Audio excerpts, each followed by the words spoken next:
Nah, dia bilang begini, kamu pegang aja dulu apa yang saya sampaikan ini. Kemudian kamu jalankan, ada satu amaliyahnya. Ini amaliyah yang puncaknya dari majelis kita, yang tidak saya berikan kepada orang lain kecuali kamu. Nah, kata dia, dan ini kajian yang kamu berikan semalam, kata dia. Ini kajiannya yang kamu sampaikan barusan. Loh, kok kayak gitu? Nah, ini saya cerita kok gitu. Mulailah dia cerita bahwa sebenarnya saya bilang mau datang nanti malam, itu bukan secara fisik saya, kata dia. Saya tahu pasti gerbang pintu perumahan ditutup karena saya datang bukan secara fisik. Saya meraga sukma.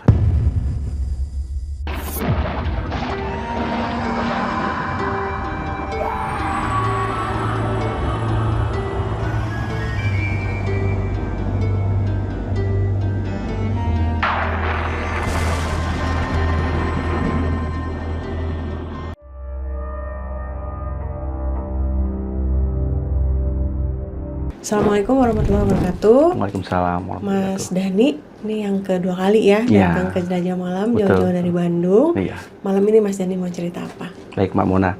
Saya akan menceritakan puncak perjalanan spiritual saya, Mbak.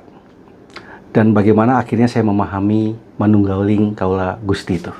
Wah, sepertinya berat, Iya. tapi saya yakin seru dan menarik. Dan Gimana semoga jadi ceritanya? manfaat ya, Mbak. Amin. Amin, amin. Ini dia ceritanya. Jadi Mbak Mona, saya menemukan guru saya yang selanjutnya ini. Saya bisa bilang panggil aja Kang Raksya lah. Nah, Kang Raksya ini saya berhasil temukan dari referensi teman yang satu majelis dengan guru yang lama. Jadi pada saat kejadian itu, teman ini turut prihatin dan melihat bahwa saya ini memang haus akan ilmu dan juga selalu ingin semakin dekat kepada Yang Maha Kuasa.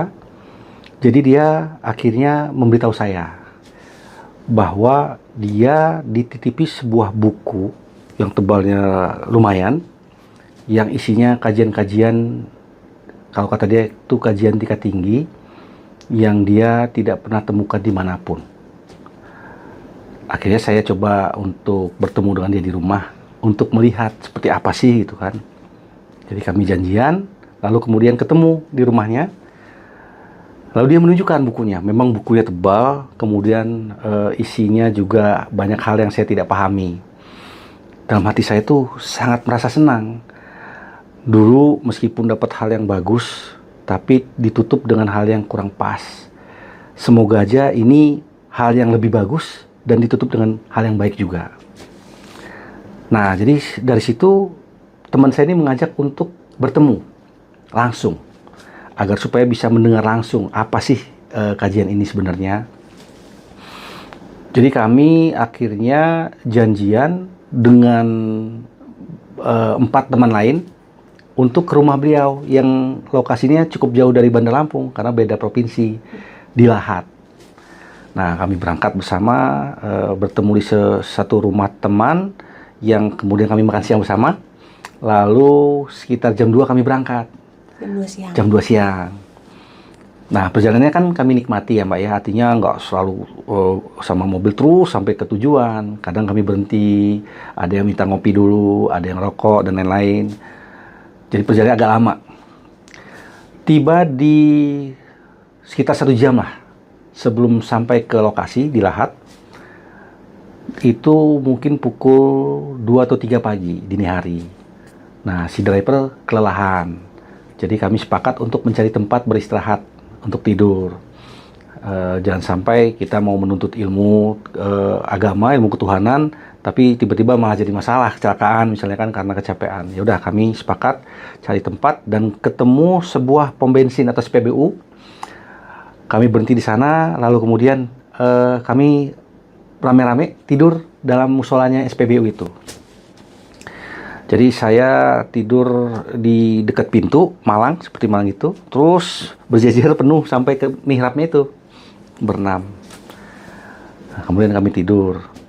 Nah, tapi uniknya, Mbak Mona, saya terbangun. Tiba-tiba terbangun, tapi saya nggak tahu jam berapa saya terbangun. Nah, saya melihat semua kondisi dalam musola itu. teman-teman berjejer kan masih pada tidur. Tapi kemudian saya tergerak untuk melihat ke atas luar. Yang kalau logikanya kan ini tembok sebenarnya. Jadi saya lihat, kok yang unik itu tembus pandang. Dan di luar itu ada satu sosok makhluk. Yang tingginya mungkin setinggi pohon kelapa. Rambutnya gondrong. Wajahnya itu tidak terlihat ya, samar gelap gitu. Badannya keker, seperti Hulk. Saya lihat seperti itu apa dalam hati saya kan. Nah, tiba-tiba ada cahaya keluar dari dada saya, cahaya putih, menuju ke si makhluk itu. Sambil ada satu kalimat yang terdengar dari dalam diri saya itu, jangan di sini. Seperti memberitahu kepada si makhluk itu. Kemudian tiba-tiba semua gelap. Sesaat kemudian ada penampakan lagi, tapi posisinya sosok itu yang tadinya tinggi besar itu sudah duduk bersimpuh dengan rambut terurai ke bawah, jadi seperti nunduk gitu Mbak di permukaan tanah. Dan saya lihat ada sosok di depannya. Ternyata sosok itu adalah saya, pakai sorban putih, gamis putih, pakai tasbih hitam di belakang seperti itu. Nah, yang lebih unik lagi, saya tadi informasikan bahwa sosok ini tingginya sepohon kelapa. Di yang saya lihat, si sosok itu malah lebih kecil daripada sosok saya sendiri. Jadi sosok saya itu mungkin 2 kali lipat dari tingginya dia, gitu. Jadi lebih kecil. Nah, di situ saya ada dengar suatu percakapan secara batin bahwa si makhluk ini mau ikut. Tapi dari sosok saya sampaikan bahwa nggak usah ikut, karena Zohir istri saya takut sama kamu. Karena ya namanya makhluknya sebesar itu ya Mbak ya. Khawatir mungkin istri sekelebat ngelihat ada penampakan besar gitu ya. Ngeri juga mungkin dia. Jadi saya sampaikan seperti itu. Nah, kemudian saya kembali lagi ke penampakan di dalam musola. Ya, saya berpikir apa itu tadi kan. Tapi saya nggak mau terlalu dalamin karena sudah terlalu capek, terlalu ngantuk. Ya udah saya bawain tidur aja. Nah, kemudian besok paginya kami semua bangun, melanjutkan perjalanan ke tempat si guru ini, si Kang Raksa. Sesampainya di sana, kami silaturahim, kenalan, karena kan baru dengar-dengar, baru lewat BBM. Alhamdulillah orangnya baik, tapi ya tetap ada rasa-rasa yang khawatir. Cuma karena saya nggak bawa istri ya aman-aman aja lah semuanya gitu. Nah, di situ disampaikan mengenai kajian-kajian yang memang beda dibandingkan yang lain, karena dari namanya juga agak unik, meskipun dia dalam bahasa Indonesia, tapi kalau diartikannya itu sesuatu yang luar biasa. Kalau saya spill namanya, boleh ya Mbak Mona ya? Gaib junjungan para malaikatullah. Jadi artinya diri ruh-ruh yang memang sudah mencapai posisi-posisi kedekatan pada Allah. Entah itu nanti mungkin bimbingannya secara kajian atau secara amaliyahnya, saya nggak tahu. Tapi ya ini aja namanya udah wah luar biasa nih, benar-benar yang saya cari gitu kan. Nah, jadi setelah pertemuan itu saya pahami bahwa memang beliau ini punya kemampuan yang di atas rata-rata lagi, yang jarang dilihat orang, jarang ketemu sama orang. Dan buku-bukunya memang kalau saya lihat, kalau nggak belajar langsung dari dia, ini susah untuk diterima gitu, karena sesuatu hal yang baru. Ya, singkat cerita, saya kami berhubungan itu lewat BBM atau lewat telepon aja, karena kan jarak jauh. Jadi kalau ada amaliyah apa, kami ikuti dengan tuntunan yang sudah disampaikan di buku itu atau lewat BBM. Kalau dulu BBM masih Mbak, belum ada WA. Seperti itu. Nah, di situ akhirnya Allah berikan ilmu-ilmu baru lewat apa yang disampaikan oleh guru Kang Raksa ini terkait hal-hal yang di luar logika. Ya, kalau secara umum kan sepengetahuan saya yang namanya khodam itu ya sudah ada, tapi kalau mau ada khodam katanya harus minta dulu atau dikasih sesajen apa kayak gitu kan. Nah, di beliau ini salah satu yang dipelajari adalah justru ternyata kalau kita tahu siapa diri kita sejatinya, kita bahkan bisa menciptakan khodam itu, kita ciptakan. Nah, taunya dari mana? Itu kan pertanyaannya. Jadi karena memang saya banyak bersinggungan atau berhubungan dengan orang-orang spiritualis, ada beberapa yang memiliki mata batin yang peka. Jadi saya cobalah untuk mencari validasi ya Mbak ya, ngetes lah kayak gitu. Bener nggak sih ilmu ini? Jadi saya sempat berikan satu batu biasa untuk dilihat atau diterawang oleh teman ini. Kemudian dilihat sama dia, nggak ada hal yang mistis lah, nggak ada yang spiritual, biasa aja, batu biasa. Oke, tanpa sepengetahuan dia, saya coba tuh ilmunya yang sudah saya dapat ini. Setelah saya coba, saya berikan kembali ke dia. Coba lihat sekarang apa yang bisa kamu temukan. Pas dia lihat, loh, kok ini sekarang udah ada sosok ini nih gitu kan. Dia begini. Oh, kok bisa ya? Nah, di situ saya dapat validasi. Oh, ternyata betul. Kalau kita sudah mengetahui siapa diri sejati kita itu, ternyata kita diberikan Allah titipan kemampuan untuk mencipta sesuatu yang gaib. Tapi yang penting dipahami bahwa sesuatu yang gaib itu adalah rangkaian untuk menjadi satu kenyataan sebenarnya. Nah, jadi saya pikir, wah ini luar biasa nih. Benar-benar dapat guru yang semakin menambah tingkatan ilmu kita dan kedekatan kepada Allah. Ya, semakin tahu kita kekuasaan Allah yang dititipkan kepada diri kita. Nah, terus saya dalami, berjalan sama dia, berguru. Semakin banyak lagi hal-hal yang saya temukan secara spiritual, Mbak. Kalau saya sempat cerita bahwa saya pernah terbuka mata batin pindah alam ya Mbak ya, zaman-zaman sama guru yang lama, ini semakin Allah bukakan untuk mengetahui rahasia diri. Contohnya apa? Saya pernah lagi dalam berzikir, kemudian tiba-tiba saya kedatangan sosok yang kalau di Pulau Jawa sangat terkenal, Kanjeng Ratu Kidul datang. Tapi waktu yang saya lihat ini, POV-nya atau penampakannya dari belakang dulu. Jadi saya lihat beliau ini sedang dalam kondisi membungkuk.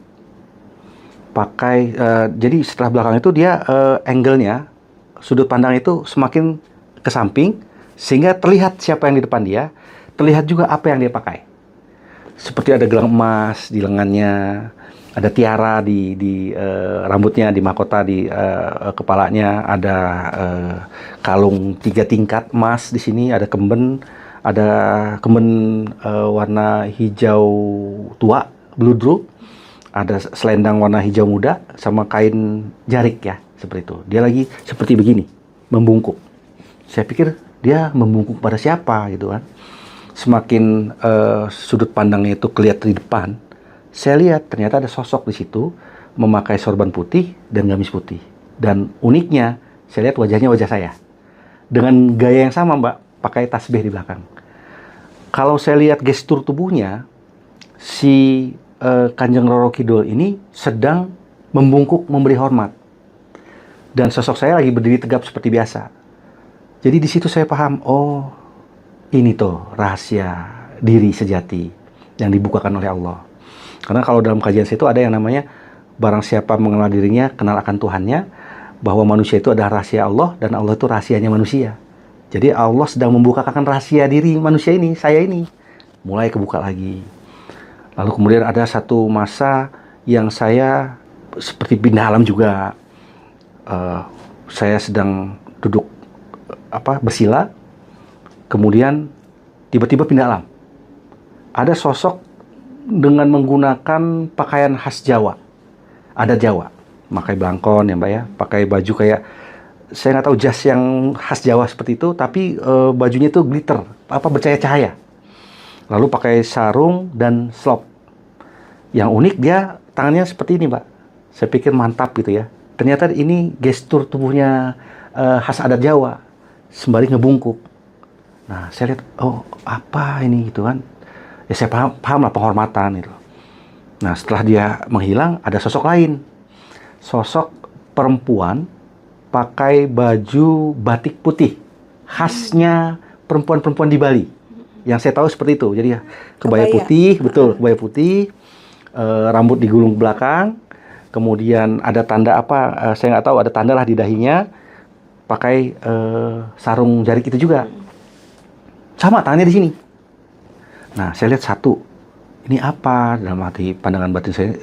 Kita hanya bisa bertanya-tanya, tapi tidak bisa berbuat apa-apa. Tidak bisa ngomong ke dia atau apapun, nggak bisa. Benar-benar hanya seperti nonton video aja, Mbak. Nah, kemudian tiba-tiba dari satu orang sosok ini berubah jadi banyak, menyamping, dan berubah jadi banyak ke belakang. Jadi hitungannya itu mungkin ada ratusan mungkin, Mbak. Semua seperti ini posisi tubuhnya itu. Udah hilang dan saya terbangun. Saya lihat, oh ini lagi ada rahasia lagi yang Allah bukakan kan. Jadi semakin kita mengalami perjalanan spiritual dengan khusyuk, dengan serius, tanpa nafsu ya Mbak. Karena kalau misalnya ada nafsu, kita itu minta, ya Allah, tolong berikan petunjuk untuk saya hari ini mengenai bagaimana spiritual saya. Itu malah nggak dapat, Mbak. Justru saya nggak pernah dapat kalau pada saat saya meminta, itu nafsu ada keluar, itu nggak pernah. Tapi pada saat dilakukan secara ikhlas, benar-benar ya secara rutinan aja, benar-benar untuk mendekatkan diri kepada Allah, malah bakal banyak dapatnya. Nah, seperti itu. Itu yang saya alami. Lalu kemudian ada juga yang pada saat saya sedang duduk bersila, ada apa ya, bisa dibilang satu makhluk yang agak unik. Saya nggak pernah lihat sebelumnya, tapi setelah saya pandang-pandang, ini sepertinya seperti seekor naga emas. Yang luar biasanya, kita itu kalau misalnya pribadi kita, itu cuman sekukunya, Mbak. Jadi artinya luar biasa besarnya, Mbak. Besar sekali. Saya baru tahu ada naga sebesar itu, karena yang saya lihat hanya kukunya awalnya, tapi kemudian sudut pandangnya diambil dari jauh untuk memberitahu saya bahwa ini ada makhluk naga yang saya nggak tahu apakah itu jadi pendamping atau seperti apa. Nah itu tapi ngikutin. Nah yang paling deket baru di 2024 ini. Kalau itu kan yang dulu-dulu ya Mbak. Ada lagi kejadian. Tapi ini yang terakhir. Saya nggak pernah lagi dapat suatu petunjuk terkait yang hal-hal halus seperti itu. Jadi saya diundang oleh seorang teman turunan Tionghoa, seorang Chinese. Dia mau memperkenalkan saya dengan namanya ilmu Tao, kata dia. Jadi dia mengundang saya ke PIK. Saya waktu itu lagi ada tugas di Cikarang. Dia mengundang ke PIK itu ke vihara. Satu wihara lah di sana yang cukup besar. Perjalanan kan cukup jauh ya Mbak. Mungkin adalah kalau ikut perjalanan itu sekitar 1,5 jam mungkin. Saking jauh dari ujung ke ujung itu Mbak. Dari ujung KRL Cikarang sampai ke ujung sana kan. Nah, jadi pas sudah mulai mendekati PIK itu sepi. Udah nggak ada orang di gerbong saya. Karena masih butuh waktu mungkin sekitar setengah jam lagi baru sampai. Jadi saya coba istirahat sembari menjamkan mata itu. Nah, yang unik, saya kejadian lagi, pindah alam lagi. Di situ saya melihat saya berada depan suatu singgasana raksasa. Dan saya lihat ada sosok berbentuk orang duduk bersila di atas singgasana itu, memakai baju seperti kayak baju orang karate ya, yang ada ketemu di tengah itu Mbak, kayak jubah gitu. Di tengah dadanya itu saya lihat ada swastika, seperti swastika. Ternyata itu adalah Sang Buddha. Dan yang luar biasanya itu yang saya lihat, saya hanya setinggi singgasananya. Artinya kalau si Buddha ini berdiri, luar biasa tingginya, gitu kan. Jadi saya ngelihat ke atas, dan yang bikin mencengangkan, membuat saya tuh terpana ya Mbak ya. Dari kepalanya itu keluar cahaya emas yang berpendar, kayak gelombang air, deng gitu, berulang-ulang. Jadi saya terpana betul itu Mbak ngelihatnya. Nah itu kan dari sosok saya ngelihat ke depan ya Mbak. Tiba-tiba sosoknya sudut pandangnya berubah jadi dari samping. Jadi saya ngelihat diri saya yang kecil itu dengan sosok yang besar ini di depan saya, si Buddha ini. Nah yang unik, saat saya melihat tidak lama, sosok saya itu berubah. Tadinya pakaian biasa yang saya pakai berubah jadi pakaian yang sering saya lihat kalau dalam pindah alam. Sorban putih, kemudian gamis putih, pakai tasbih. Membesar. Saat membesar itu setinggi si Buddha ini lagi duduk. Jadi artinya kalau Buddhanya berdiri, setengahnya lah. Tiba-tiba membesar lagi. Jadi kalau si Buddhanya berdiri, sama tinggi. Saya pikir udah selesai di situ. Membesar lagi. Jadi 2 kali lipat dari tingginya si Buddha itu. Nah, setelah saya lihat itu, saya kembali ke posisi dalam kereta. Saya pikir apa ini petunjuknya gitu kan. Nah, tapi saya nggak mau terlalu pikirin, karena tujuannya sudah dekat. Sampai di sana, ketemu pendetanya, ngobrol-ngobrol, saya dikasih tahu lah seperti apa tahu itu dan lain-lain. Saya cerita sama pendetanya bahwa tadi di KRL saya mengalami kejadian seperti ini, saya bilang kan, pengalaman spiritual seperti ini. Dia sampai terkaget, Mbak. Karena bahkan dia sendiri belum pernah mengalami seperti itu. Dan teman-temannya, pengurus yang lain juga belum pernah. Jadi saya, Masya Allah, saya bilang, ini saya beruntung banget bisa dapat petunjuk dari Allah seperti itu, gitu kan. Yang meskipun saat itu saya belum tahu apa maksud dan tujuannya. Nah, di perjalanan pulang, saya coba menggali, apa sih maksud dan tujuan yang saya alami ini? Keluar satu kata yang saya tidak asing. Saya sangat familiar. Kata itu adalah hudalinas, petunjuk bagi manusia. Baru langsung ada, seperti saya bilang, kalau ada satu kalimat atau satu kata, akan ada penjelasan yang akan hadir. Jadi dijelaskan bahwa semua ilmu itu milik Sang Maha Kuasa. Agama tidak jadi satu pengkotakan. Jadi semua itu adalah satu sumber Sang Maha Kuasa ini. Jadi nggak perlu kita membanggakan apa yang kita punya, karena semua itu dari Allah. Nah, ini jadi petunjuk bagi manusia. Oh ya, jadi saya paham lah ilmunya. Oh, maksudnya ini jadi pengalaman spiritual. Karena saya juga bertanya-tanya, untuk apa sih saya diundang ke sana dan harus ke sana? Karena saya nggak merasa berat mau ke vihara itu. Padahal kan sesuatu yang baru bagi saya, kan diundang ke satu tempat belajar ilmu yang baru juga. Tapi saya kok nggak ada suatu penolakan gitu. Memang harus dijalankan artinya. Dan saya tahu bahwa memang kalau kita bergerak ke suatu tempat atau suatu tujuan tanpa ada penolakan, bahkan bergerak seperti memang itu adalah bagian kita, itu yang namanya gerak dari Sang Maha Kuasa atau gerak Allah kalau saya namakan. Dan itu saya sering juga merasakannya, Mbak. Nah, di situ saya mendapatkan, oh ya, dapat ilmu baru bahwa kalau bicara alam halus, alam hakikat, itu sudah melepas atribut-atribut agama.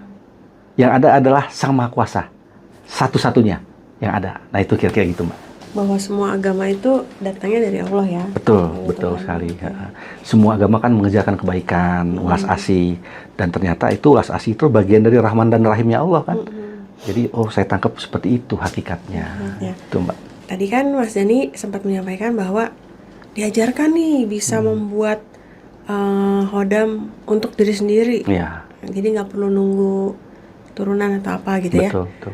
Dikasih tahu nggak caranya seperti apa? Mungkin ada ritual tertentu gitu? Iya. Jadi memang ada bacaan khusus, ritual khusus. Tapi memang ini harus didasari dulu dengan pemahaman tentang diri sejatinya. Kalau misalnya kita belum memahami diri sejati kita, ritual maupun bacaan itu ya sekedar ritual dan bacaan aja. Tidak ada suatu ilmu atau dampak apapun yang kita dapatkan.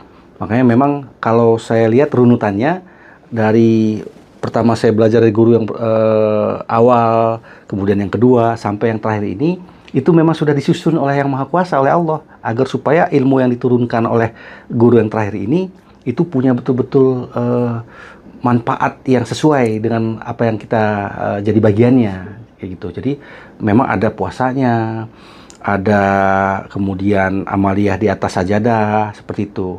Dan bicara penciptaan khodam ini sebenarnya kan agar kita lebih memahami kekuasaan Allah yang dititipkan kepada diri sejati kita. Itu yang intinya, bukan artinya akhirnya kita merasa diri kita hebat, sakti, bisa nyiptain khodam, bisa ditunjukin ke orang-orang. Nggak, itu meleset kalau dari tujuan hakikatnya seperti apa. Nah, kemudian yang saya juga dapatkan yang lebih luar biasa lagi, Mbak, bahwa ternyata kita itu dalam dunia hakiki atau alam halus ini punya tugas yang memang sebenarnya paralel dengan tugas kita di dunia. Tapi kalau di alam hakiki ini, tugas itu benar-benar ditunjukkan dengan menambah atribut dalam perjalanannya. Contoh misalnya begini, kalau saya tadi sering cerita bahwa pas saat pindah alam, memakai gamis putih, kemudian sorban putih. Nah, saat saya belajar lewat beliau, itu ternyata saya mendapatkan hadiah-hadiah dari Allah berupa atribut-atribut yang tambahan untuk perjalanan ini. Contoh, yang tadinya gamis putih, sablon putih, sudah diberikan jubah warnanya hijau. Alhamdulillah hijau, Mbak, karena kan hijau kesukaan Rasulullah. Jadi saya juga, wah, alhamdulillah jubahnya hijau. Kemudian selendangnya juga warna emas. Kalau sorban masih warna putih. Kemudian ada, ternyata kalau misalnya di alam dunia kan pakaian adat sering ada senjata ya, Mbak. Betul. Ternyata di alam hakikat itu juga ada. Saya nggak tahu formalitasnya itu, ada yang bentuknya mungkin pedang, ada yang bentuknya keris, tapi ada, memang ada juga, terselip. Jadi ternyata, oh mungkin gambaran dari para leluhur-leluhur dulu, melihat sosok spiritual diri batinnya punya senjata, dipakai juga di alam dunianya gitu. Mungkin ya Mbak ya, saya nggak tahu juga sejarahnya. Nah, Mas Dani sendiri udah dapet senjata itu? Alhamdulillah sudah. Alhamdulillah. Karena ya memang posisinya kita membutuhkan itu dalam perjalanan. Iya. Seperti itu, jadi diberikan oleh Allah. Nah, kalau boleh saya tahu, dapat jubah hijau itu setelah ada kejadian apa gitu? Lebih karena amaliyah yang sudah dilaksanakan sih Mbak. Amalia. Jadi yang saya bilang tadi ada mungkin puasa, kemudian ada bacaan yang harus dibaca. Itu kan sebenarnya ikhtiar kita memohon kepada Allah menyambut apa yang menjadi bagian kita, hak kita dalam perjalanannya. Nah, jadi saya jalankan. Kalau saya mungkin nggak menjalankan itu ya saya milih tetap seperti apa adanya, ya tetap ya nggak ada perubahan. Cuman karena berikhtiar ya Allah berikan. Istilahnya itu satu paket dengan doa lah gitu. Doa tidak hanya lisan tapi juga lewat amaliyah.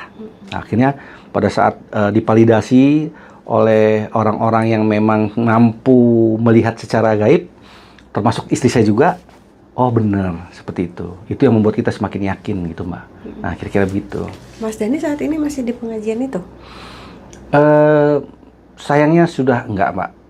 Bukan saya mau keluar dari pengajian, cuman memang karena beliau ini sudah almarhum. Seperti itu Mbak. Jadi kalau saya sih masih pengen menggali ilmu ya. Meskipun saya memandangnya sudah beda Mbak. Kalau dulu saya memandang guru itu wah sesuatu yang suci, kultus. Tapi kalau saat itu setelah kejadian yang saya alami, saya memandang guru itu sebagai wadahnya Allah untuk memberikan ilmu. Jadi bukan sosok manusianya yang saya lihat, gitu loh. Tetap kita menghargai, tapi semua itu semua dari Allah, gitu. Biar nggak meleset lagi, Mbak. Perantara ilmu. Perantara aja. Nah mengenai validasi ini memang ada cerita unik sih Mbak. Kejadiannya waktu itu saya dengan teman saya yang dari SMA bahkan. Tapi sebelum situ saya mau memberitahukan sedikit terkait guru saya yang almarhum ini. Jadi sebelum beliau ini almarhum, beliau ini pernah menghubungi saya. Tapi waktu itu saya pernah ganti nomor dan saya lupa memberitahu beliau, sehingga dia coba berulang-ulang nggak bisa, di DM lah lewat Facebook. Saya waktu dulu itu masih jarang buka Facebook lagi. Jadi agak lama tuh ketemunya, memang belum jodohnya mungkin ya Mbak ya. Nah satu saat saya lihat di Facebook, ternyata ada DM. Saya kontak lagi, akhirnya saya hubungi lewat BBM. Nah jadi dia nelpon langsung, bahwa dia mendapatkan beberapa kali mimpi. Mimpinya ini hampir sama setiap kali mimpi. Bahwa dia melihat saya menggunakan kuda putih sembrani yang ada sayapnya itu terbang di angkasa. Dan itu beberapa kali. Sampai pada akhirnya dia mendapat petunjuk untuk meminta saya atau mengarahkan saya melanjutkan majelisnya, pengajiannya. Nah, saya bilang, ayah guru atau Kang, saya terima kasih banyak atas kepercayaannya. Tapi mohon maaf, saya belum bisa nerima saat ini. Nah, dia bilang begini, kamu pegang aja dulu apa yang saya sampaikan ini. Kemudian kamu jalankan, ada satu amaliyahnya. Ini amaliyah yang puncaknya dari majelis kita, yang tidak saya berikan kepada orang lain kecuali kamu. Nanti saya BBM, kata dia, apa aja. Baik Kang. Nah, kemudian tidak lama dia kirim amaliyahnya, harus ada puasa selama 6 bulan malam kelahiran. Dan itu saya belum kerjakan. saya merasa ya, satu belum pantas, kedua masih ada kesibukan lain.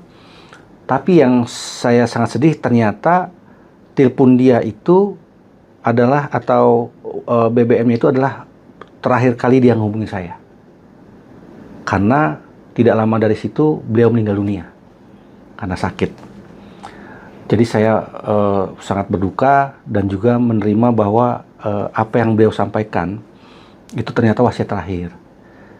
Tapi mohon maafnya sampai sekarang belum saya jalankan karena memang merasa belum pantas saja gitu, Mbak. Tapi itu jadi yang terakhir wasiat dari dia yang saya pegang sampai saat ini. Itu makanya kenapa saya sekarang sudah tidak lagi berguru, karena apa yang saya dapatkan petunjuk dari pengalaman spiritual saya, kemudian dari wasiat almarhum guru saya, kelihatannya justru malah saya sudah diarahkan untuk memberi manfaat lah kepada orang-orang yang butuh petunjuk perjalanan spiritual menuju Sang Maha Kuasa. Nah, itu sedikit terkait perjalanan spiritual saya sama guru yang terakhir ini, Mbak. Nah, kalau bicara masalah validasi, ini yang saya tadi bilang. Saya punya kawan yang dia ini benar-benar memang belajar otodidak terkait spiritual, ya. Tapi karena orangnya memang bisa dibilang senang dengan spiritual, jadi dia menemukan yang dia cari. Ya, salah satunya dia mampu meraga sukma. Saya sudah berapa tahun, mungkin 4 tahun, 5 tahun nggak pernah ketemu sama teman saya ini. Sebutlah Udin aja ya namanya, Mbak ya, biar lebih ada nama lagi gitu, nama samaran. Nah, si Udin ini tiba-tiba suatu saat datang ke rumah. Saya pikir, si Udin, udah lama saya nggak ketemu. Jadi dia datang ke rumah, ngobrol, cerita, kami kan udah lama nggak ketemu, sharing-sharing lah pengalaman apa yang terjadi. Dia nggak tahu saya sudah menikah lagi. Ya, dia cukup ikut senang ya. Kemudian satu saat dia dalam obrolan itu bilang, itu kan dia datangnya siang ya, Mbak. Saya mau datang ke rumah kamu lagi nanti malam, kata dia. Oh ya silakan, ya udah nggak apa-apa. Mau jam berapa datangnya? Jam 12. Maksudnya jam 12 malam? Iya, kata dia. Wah, Din, kalau jam 12 malam nggak mungkin. Karena jam 10 itu pintu gerbang, kan saya di perumahan ya, Mbak ya. Pintu gerbang sudah ditutup. Jadi nggak mungkin bisa masuk gitu. Pokoknya saya mau datang, kata dia. Ya silakan, saya bilang. Tapi saya udah kasih tahu ya. Oke. Ya sudah. Ya pas malamnya saya tunggu sampai jam 9, jam 10 nggak ada yang datang. Ya saya seperti biasa ya tidur lah, Mbak, seperti biasa, nggak ada yang terjadi sesuatu hal yang istimewa. Besok paginya sekitar jam 10 dia datang ke rumah lagi. Dan kata dia, saya sudah ke rumah kamu semalam. Loh, saya nggak merasa kedatangan kamu. Pokoknya saya datang, sudah datang, kata dia. Nanti saya cerita. Baiklah. Nah, ngobrol lagi, ngalur ngidul. Sampai pada satu titik saya kok tergerak untuk memberikan suatu kajian kepada teman saya ini. Din, sebenarnya bahwa penciptaan, asal-usul penciptaan manusia itu adalah bla bla bla bla. Jadi saya kasih kajian lah. Dia agak mengernyit. Saya bilang, kok responnya kayak gini sih. Nah, kata dia, Dan, ini kajian yang kamu berikan semalam, kata dia. Ini kajiannya yang kamu sampaikan barusan. Loh, kok kayak gitu? Nah, ini saya cerita kok gitu. Mulailah dia cerita bahwa sebenarnya saya bilang mau datang nanti malam, itu bukan secara fisik saya, kata dia. Saya tahu pasti gerbang pintu perumahan ditutup mungkin jam 8, jam 9, kalau kata kamu jam 10, kemalaman juga sebenarnya. Tapi ya, no problem, kata dia. Karena saya datang bukan secara fisik.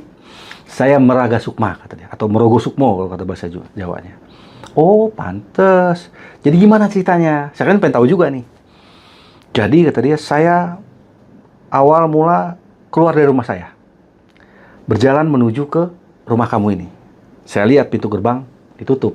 Tapi ya nggak masalah, saya lewatin aja gitu. Ternyata kamu sudah nunggu saya, katanya. Kamu nunggu saya di depan pintu rumah kamu ini. Ini, kan kami duduk di depan. Saya persis di sebelah pintu masuk rumah. Tapi uniknya, kamu itu nggak seperti yang kamu sekarang. Gitu. Ternyata beda di alam sana. Kamu tubuhnya lebih tinggi. Pokoknya lebih tinggi dari pintu itu tuh, kata dia. Terus kamu pakai sorban, pakai ihram, terus badan kamu tuh nggak kayak gini. Badan kamu tuh keker gitu. Jadi pas saya datang, kamu tersenyum, terus minta saya duduk Seperti kayak gini. Kamu duduk di kursi ini, saya duduk di kursi saya. Kamu ngasih kajian, persis kajian yang kamu bisa barusan sampaikan. Masya Allah. Oh iya, iya, iya. Jadi inilah salah satu awal validasi dari teman saya si Udin ini. Nah, ada satu pengalaman spiritual, Mbak, yang tervalidasi juga sama beliau, sama si Udin ini. Tapi ini merupakan suatu perjalanan spiritual yang saya bisa bilang apa yang selama ini saya cari. Artinya puncak perjalanannya. Bahkan kalau saya tanya-tanya dengan para ahli makrifat, ini bukan lagi puncak makrifat, tapi putus makrifat katanya. Saya belum paham dulu. Nah, jadi bagaimana ceritanya? Saya sama Udin ini pergi ke satu tempat. Tempat itu terkenal angker.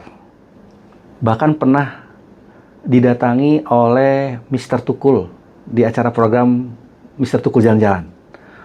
Bahkan heboh tuh katanya, sampai pada saat ke situ mereka penelusuran, dapat pengalaman-pengalaman mistis, sampai akhirnya diikutin ke rumah di Jakarta. Jadi nyebrang pulau tuh makhluk gaibnya, saking hebat, saking kuatnya. Nah, kami ke sana.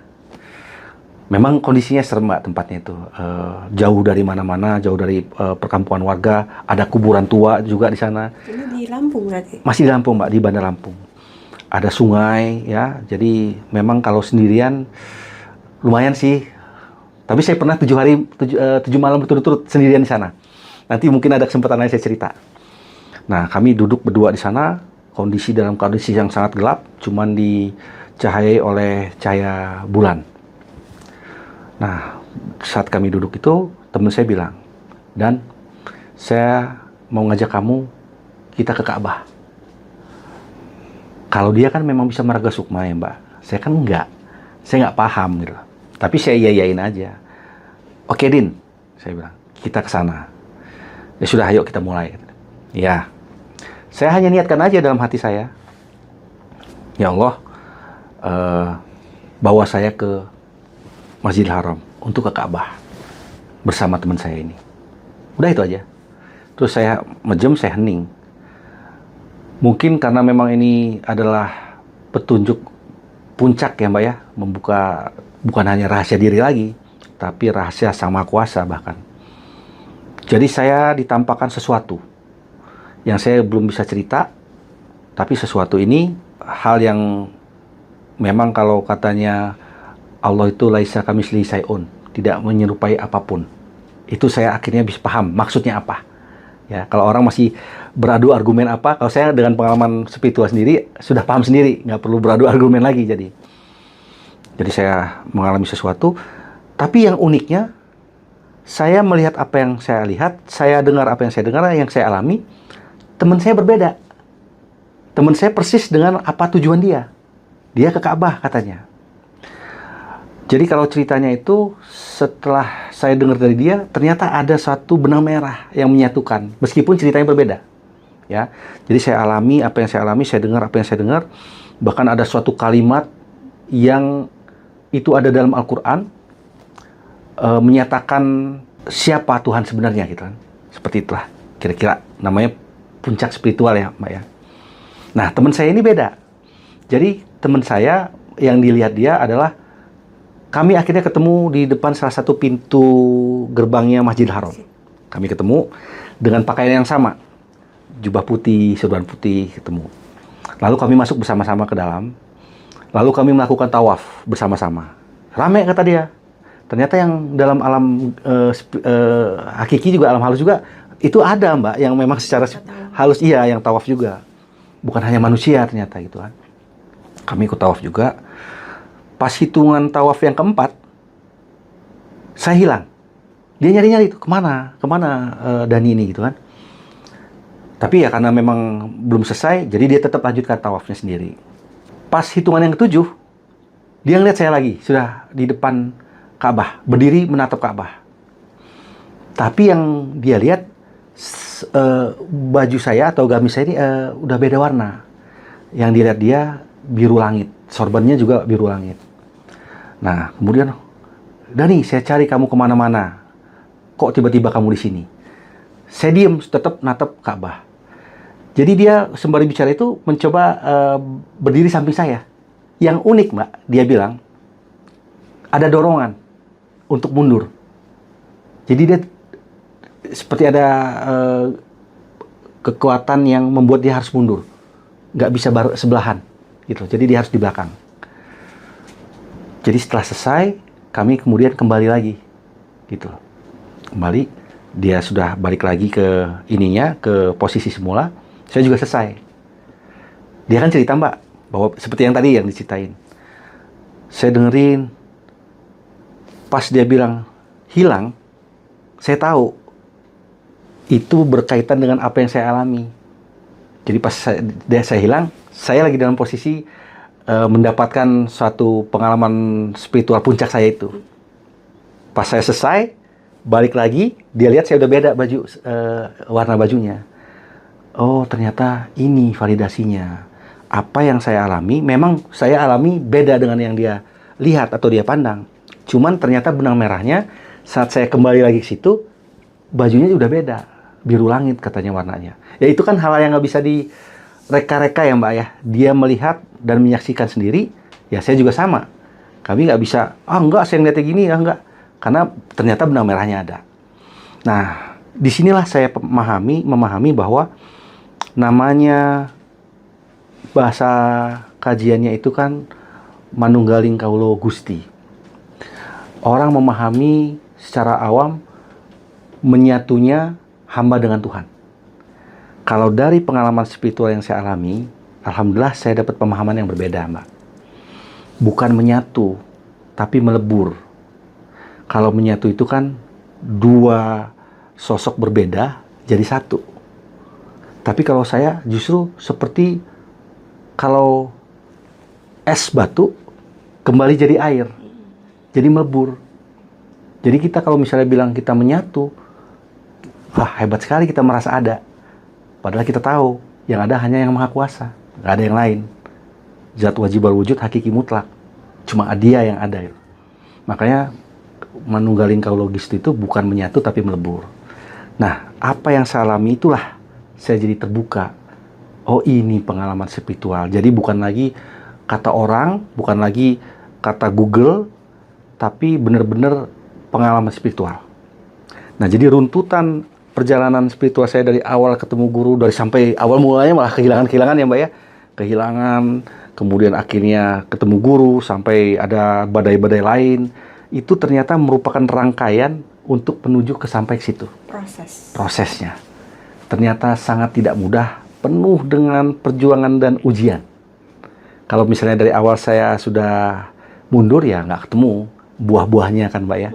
Tapi alhamdulillah karena memang saya itu punya rasa ingin tahu, rasa ingin selalu belajar, Mbak. Dan kalau sempat kita diskusikan bahwa setiap kali kita ketemu guru harus mengosongkan gelas. Itu yang saya lakukan. Saya nggak pernah merasa saya punya kemampuan, saya punya ilmu. Saya benar-benar, pokoknya ini ada guru, saya mau dapat apa yang mau dikasih nih. Apa bagian saya, petunjuk bagi saya. Berikan kepada saya akan terima dengan senang hati. Nah, itu yang akhirnya jadi dapat buahnya, buah manisnya, kira-kira begitu, Mbak. Mas Dhani, kira-kira punya pesan apa nih buat teman-teman penontonnya Jelajah Malam? Ya, jadi saya ingin mengingatkan teman-teman Jelajah Malam bahwa masalah apapun di dunia ini bukan suatu hal yang penting. Ya, karena justru yang penting, yang utama itu adalah bagaimana kita bisa kembali kepada Sang Maha Kuasa, minimal mendekatkan diri kepadanya. Itu jadi tujuan utama. Kalau kita mampu kembali kepada Yang Maha Kuasa atau mendekatkan diri kepada Yang Maha Kuasa, nanti yang timbul adalah apa? Rasa syukur yang luar biasa apapun yang kita alami di dunia. Dapat bagus kita syukur, dapat kurang bagus kita syukur. Karena kita tahu Allah menyiapkan yang terbaik bagi kita pada ujungnya. Kira-kira begitu, Mbak. Mantap sekali. Alhamdulillah. Saya banyak dapat ilmu nih dari Sama-sama, Mas Dhani malam ini. Alhamdulillah, sama-sama. Makasih banyak Mas Dhani sudah Ya. berkenan datang lagi. Ya, alhamdulillah. Mudah-mudahan apa yang Mas Dhani ceritakan malam ini membawa banyak manfaat ya buat kita Amin, semua. amin ya rabbal alamin. Kita sudahi dulu. Baik. Saya Mona dan Mas Dhani pamit undur diri dulu. Wassalamualaikum warahmatullahi wabarakatuh. Waalaikumsalam warahmatullahi wabarakatuh.